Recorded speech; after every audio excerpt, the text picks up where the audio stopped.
Boa noite, amigos. Sejam todos bem-vindos.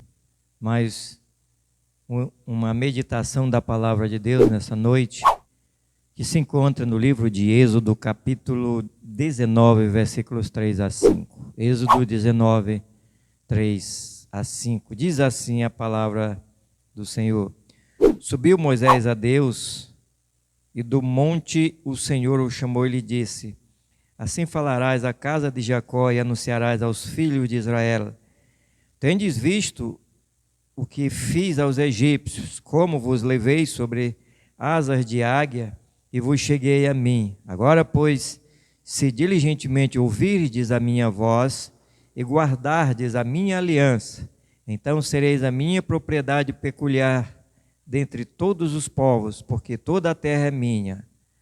Amém. Querido Pai, a Tua palavra ela foi lida, fala a nós nessa noite através do Teu servo, para que assim seja glorificado o Teu nome. Que as nossas vidas sejam alimentadas pela Tua palavra e exortadas, e possamos crescer no conhecimento da Tua palavra. Em nome de Jesus te agradecemos. Amém. Nós temos uma aliança de Deus com Israel. Deus propondo uma aliança a Israel, né? Mas Israel teria que ser obediente a Deus. Era a exigência de Deus obedecer. Por então Israel ia desfrutar desta aliança que Deus propôs. E é sobre essa aliança que nós vamos meditar um pouco nessa noite, nesses 15 minutos, para ter um conhecimento maior da palavra de Deus. Deus propôs uma aliança com Israel. Qual era essa aliança? Israel seria o seu povo na terra. Israel seria seu povo aqui nessa terra. Um povo exclusivamente dele, um povo que ele escolheu para si, para representá-lo, testemunhar dele, falar do poder dele, falar de todos os planos de Deus para a redenção humana. Bem, Deus tem as exigências. Número 1, os israelitas deveriam unir-se a Deus, recebendo como seu rei e implantar as suas leis em seu viver. Israelitas teriam que, então, receber a Deus ou unir-se a Deus.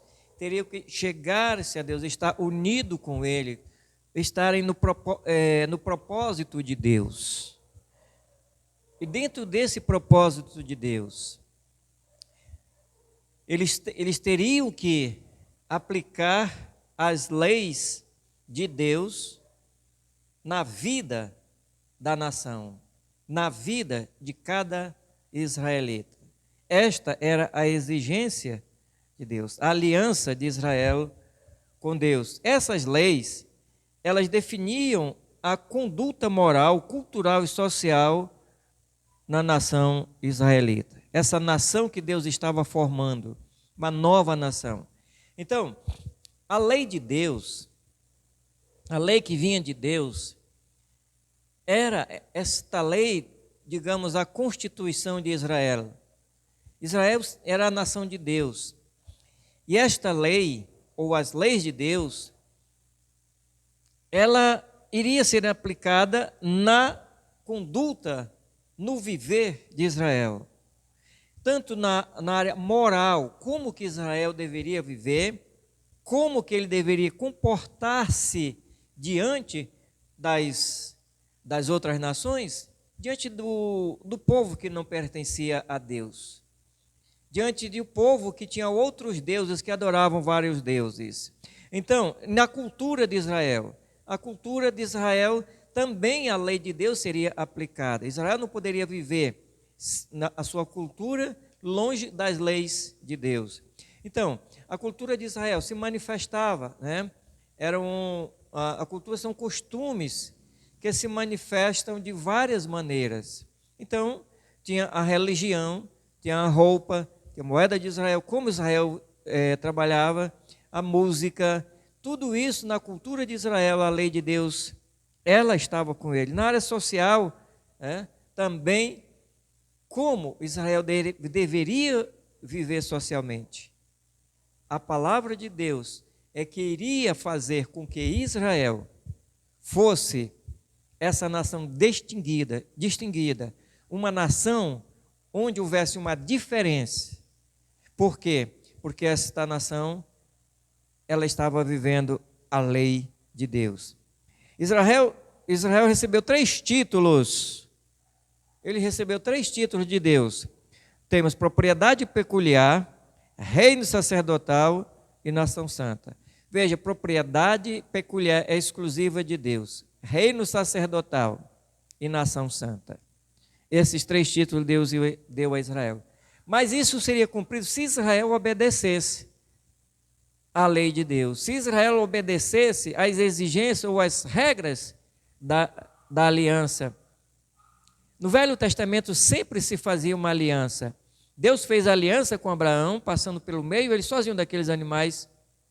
Deus passou sozinho. Não foi preciso de Abraão, porque Abraão não, aquela ali era Deus cumprindo, só ele mesmo a aliança que ele fez com Abraão, porque Abraão não poderia fazer aquilo.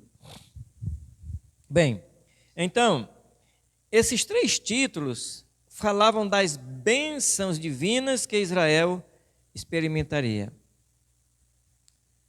Eram bênçãos condicionais, que se Israel obedecesse, então Israel iria desfrutar dessas bênçãos maravilhosas, dessas bênçãos divinas em sua vida, porque eram dadas por Deus. Precisavam ser colocadas dia após dia na vida de cada israelita. Então, isso que mostrava uma das coisas, pertencer exclusivamente ao Senhor. Esses títulos falavam de Israel como que ele pertencia exclusivamente a Deus. Então, era o povo que Deus havia tirado do Egito. Deus tirou da escravidão para servi-lo. Deus libertou para servi-lo. Por isso, era propriedade do Senhor. Era propriedade de Deus. Segundo,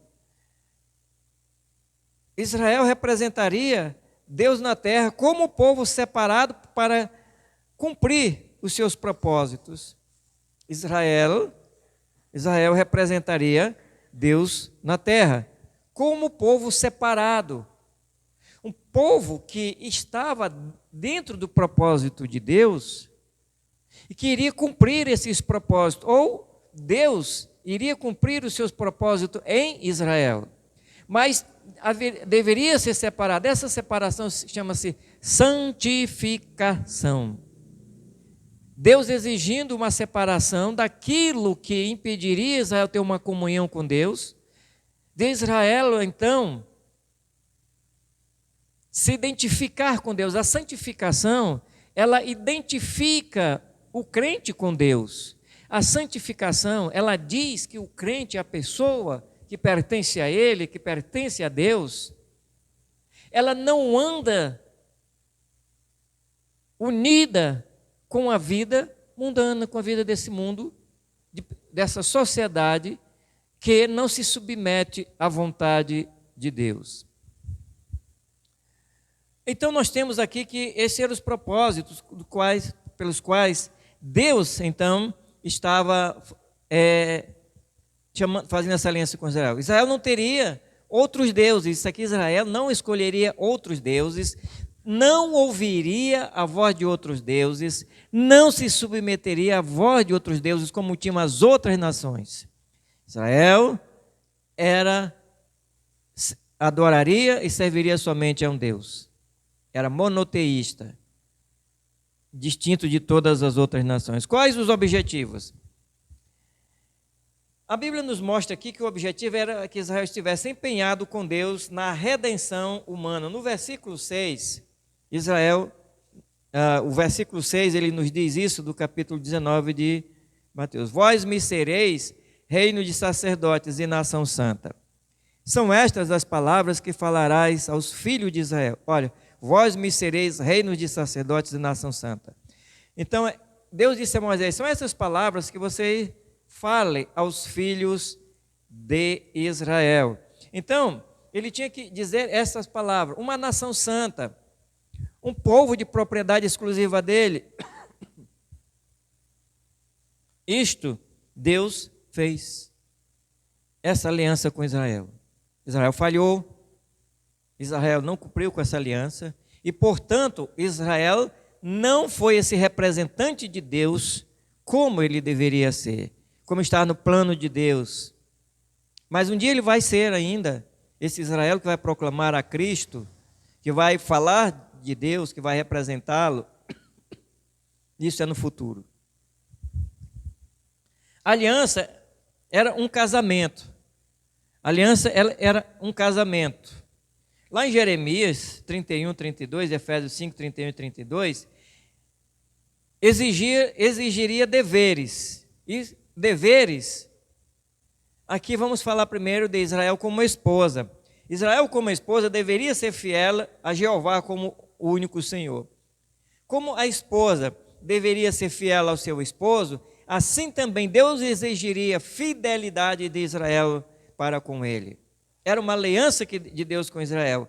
E Jeová, como esposo, amaria, sustentaria e protegeria Israel da mesma maneira como é a relação entre Cristo e a igreja na nova aliança. Então, a primeira coisa que nós temos aqui é que Deus amaria Israel como o esposo ama a sua esposa. E Deus amou Israel.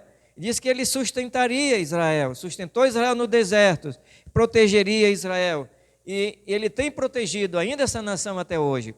Mas ele protegeu Israel e protegerá ainda no futuro Israel. Quando Israel vai se converter. Mas isso aqui era o papel do esposo, fazer isso. Deus estava dizendo que ele faz isso. E ele diz então, isso era a mesma coisa de Israel, hoje do relacionamento de Cristo com a sua igreja. Deus amou a sua igreja. E Deus, ele protege a sua igreja e sustenta a sua igreja. Israel iria ser essa testemunha da redenção com Deus, falando do Redentor, falando de Cristo. Falhou, hoje é a igreja que fala. Então, a igreja ela é o corpo espiritual de Cristo. Cristo é o cabeça da igreja. Ele ama a sua igreja e deu sua vida por ela. Ele morreu por esta igreja, lavou com seu sangue para que ela se tornasse mais alva do que a neve. E Cristo, ele tem sustentado a sua igreja com sua palavra durante todo esse tempo. E a igreja tem existido até hoje por causa do poder de Deus que ele tem protegido a sua igreja. E essa igreja, ela vai continuar proclamando a verdade de Cristo. Esta é a nova aliança. Esta aliança, porque a Bíblia diz que, por isso deixará o homem seu pai e sua mãe, se unirá à sua mulher, tornar-se uma só carne. Ali está mostrando então desse relacionamento contínuo do marido com a esposa, em que duas pessoas se tornam uma, formando uma unidade, onde juntas vão planejar e vão sonhar, juntas vão colocar em prática os seus pensamentos. Por isso que é um só, eles têm um objetivo de continuar a jornada. A igreja e Cristo está unida, a igreja dentro do propósito de Cristo. E Cristo trabalhando através de sua igreja. A igreja, ela é o corpo espiritual de Cristo, e podemos dizer que é a extensão do trabalho de Cristo. É Cristo trabalhando neste mundo, evangelizando através do seu povo, através dessa igreja que ele comprou com seu precioso sangue. É a nova aliança. Então, amados, esta aliança de Deus, coisa que ele propôs. Israel seria o seu povo, nação santa, e povo de propriedade exclusiva dele. O relacionamento de Deus com Israel é o mesmo relacionamento hoje com a igreja que faz parte da nova aliança de Deus. Se você ainda não faz parte dessa nova aliança, do povo de Deus, faça isso, procure colocar sua vida em dias com Ele. Se ainda não é um crente, seja um crente salvo por Jesus Cristo e Deus te abençoará. Querido Pai, a Tua palavra foi transmitida. São poucos minutos. Fala, ó Deus, ao coração de cada pessoa, possa ouvir e ser alimentada para a glória e honra do Teu nome. Levanta os que estão enfermos para que logo estejam bons, de saúde e venham ao culto louvar o Teu nome. Levanta os enfraquecidos na fé Traz de volta aqueles que outrora te serviam, mas hoje estão no mundo. Também salva a nossa nação brasileira e as nossas autoridades, para que o Senhor possa abençoar a nossa nação. Em nome de Jesus te agradecemos. Amém.